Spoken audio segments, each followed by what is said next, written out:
Another thought. So we're back here again. So here's your world. The sound wave goes in. Light goes in. The moon goes in. Let's be serious here. You could see that the moon isn't really a round object. It's obviously a lens. It's plugged into the earth. Or not, the firmament. It's plugged into the firmament. Right? With the sun. They're the same damn size. It's a cord. It's a cord. It's like an electric cord. It pumps in the phenomena that is electricity into your world. The moon's responsible for nitrogen, carbon. The sun's responsible for hydrogen and oxygen. That pumps through. So that's how it gets there. All right, so it pumps through. All right? So the moon and the sun, they pump through your earth, or your world, your firmament. So I'm trying to make classifications of these words. So a firmament's this, so then from there, that sound wave has other tech that's pumped with it that creates a really solid surface that you can't penetrate, right? There's other tech that goes with that sound wave. The sound wave makes the path, all right, and then the nano follows it. The air follows it, because it's underwritten underneath your nano. How do you make nano? It's a machine makes a machine that makes a machine that makes a machine that makes a machine that makes a machine, and eventually you can't see the damn thing, right? That's what it is. But those machines, just because it's technologically programmed, are affirming that same process. So they're having smaller machine babies that you don't even know, because you can't detect it. But because you started those systems with that same pattern, it just continues to exist. It's a log. All right, so that's what life is. So life's a log, right? So we're a continuation of something else. All right, and then with that, what happens is it's a script. In chronological order, things happen. People say, what about the dinosaurs? How did they get here? The earth is reptilian in nature. Tree, reptile, frog. Look for the alliteration of letter R. That's the earth, all right? Those are generally species that are derivative of the earth. So when they form, because the dust goes in through those cords, the sun and the moon, the stars tether to that afterwards. Because the stars, remember, there's probably something here. There was something here and I put that there, right? Remember that. There was something there and I put that there. Right? So whatever's there, because it's sound waves and it blows like a glass bubble, and whatever's there sticks to the outside of it, right? Because it just appears out of nowhere. All right? Like, take a balloon and blow it up in a water bowl. The balloon's going to get wet. There's something that was in that space before the balloon was in that space, the air that pumped that balloon. All right, so think about it like that. When you're blowing glass, like that's how just really fast, how your universe was created, but really fast. And sound waves are what sends that. All right. Really, if you look at a gaffer, it's a metal pipe, because it's having a molecular reaction, the air, with that horn that's creating sound waves in addition to just the air that's being blown in. Fun fact. Didn't know that until just this moment. But anyways, back to building your world. So that's the sound wave. That's your firmament. The stars plug in here because there's something in that space, but also I bring in other systems with the sun and the moon. I bring in other systems that create supporting mechanism for your world, for behavior, for currencies, for tech. Remember, the tech was here before you were here, because it's this air that slowly morphs, heaves. Okay, so what happens is really small nanoparticles that are your molecules and all your atoms and such, they interact with the technology at an undetectable level, and then it heaves, so it grows. The tech grows, the microorganisms, the micro grows. That's what heaving is, heaven. Heave. So your layers of reality are heaving, the rungs of Jacob's ladder that heaves. And so you experience differentiation in your air, density, your chemistry changes in some ways. It really tampers with the building blocks of your entire world. So the more you tamper with the technology, the more that happens. But anyways, that phenomena exists, and that's easy after you understand that, to understand that there was tech here before, right? And that's what it did. It heaved through and created the heavens and the earth. So he heaved in the earth. He heaved in like the centerpiece of an atom. All right, your sun is your electron, your moon is your proton, and your earth is your nucleus, your neuron, what you're on, right? It's really easy to understand that as well. But the problem with it is, what's the undetectable DNA data or atomic data, the subatomic data, that goes on to perpetuity. It never ends. It's so much information that you, living in your world, kind of take for granted. You don't know it's there, but it's a phenomena that can be for you or work to your detriment as well. And that's why it's so important. So when you're using your microtech, do it a certain way, because that's the script that's given to me. So, I don't even know how to program my phone. I've had to wait 60 minutes to upload a video. I'm not the most technological savvy person in the world, but somehow miracles just fall to my feet. Scripted Java just falls out of the air and says, oh, there's a miracle today. How many days does that happen? It's in the air. Innovation's in the air. Think about it.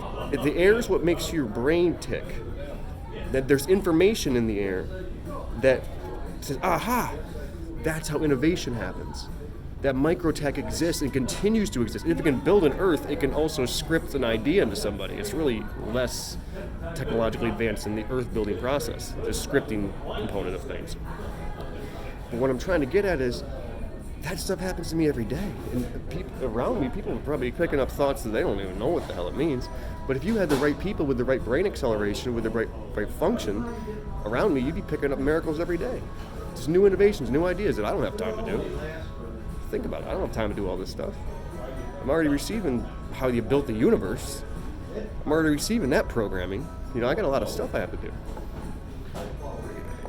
Pick a vocation. But that's because, glory to God. And glory to the creation system that's given me those gifts. And these are scripts that I can give other people that just land around me. You can live in that. That never ends.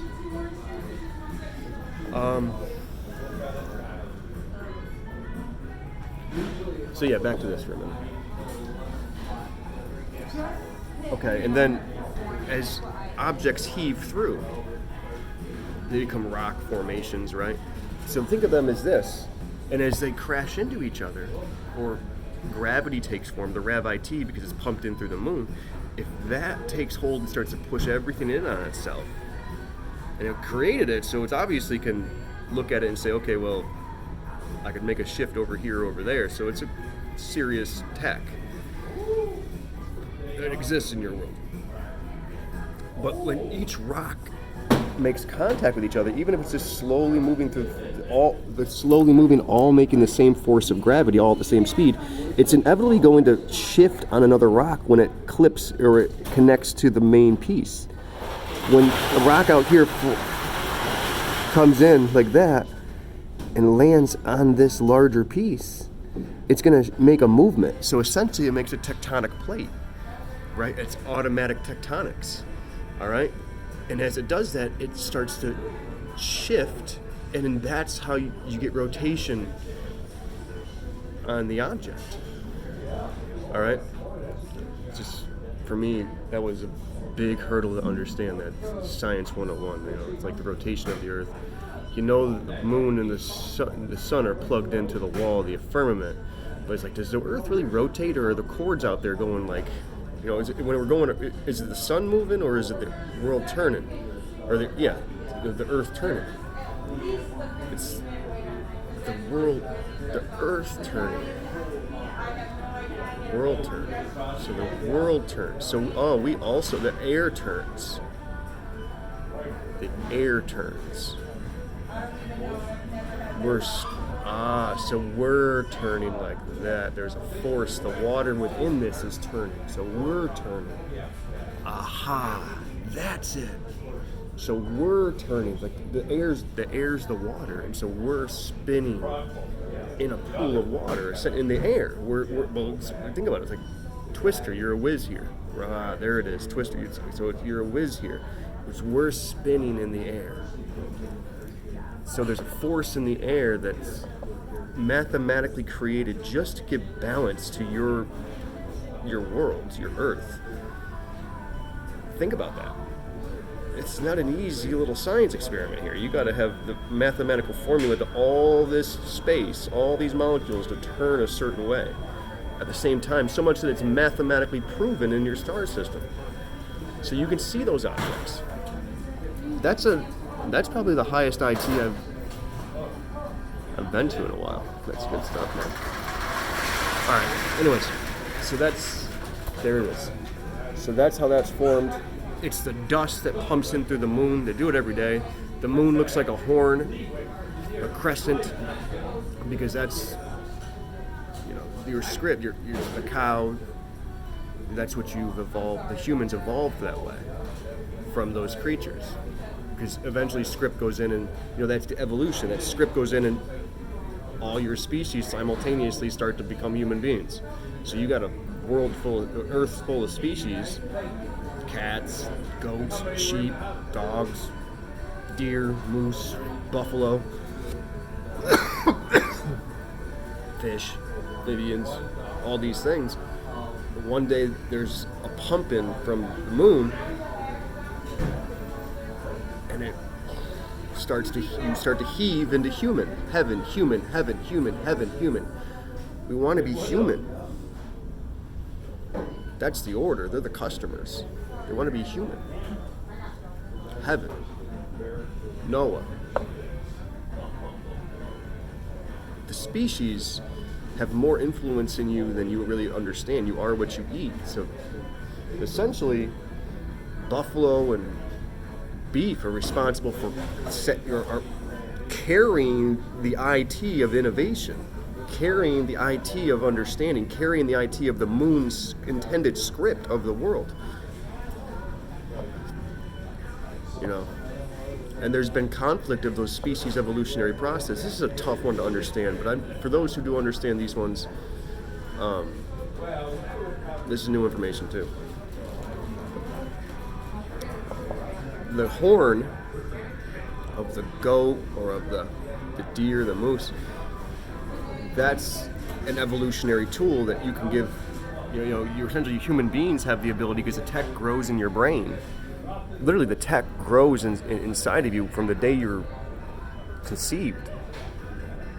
That's what creates human life. It creates life, and it's a pre-scripted process.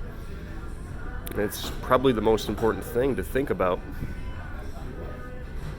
It's a lot of information. All right, I'm gonna stop there because it's a lot of information. All right.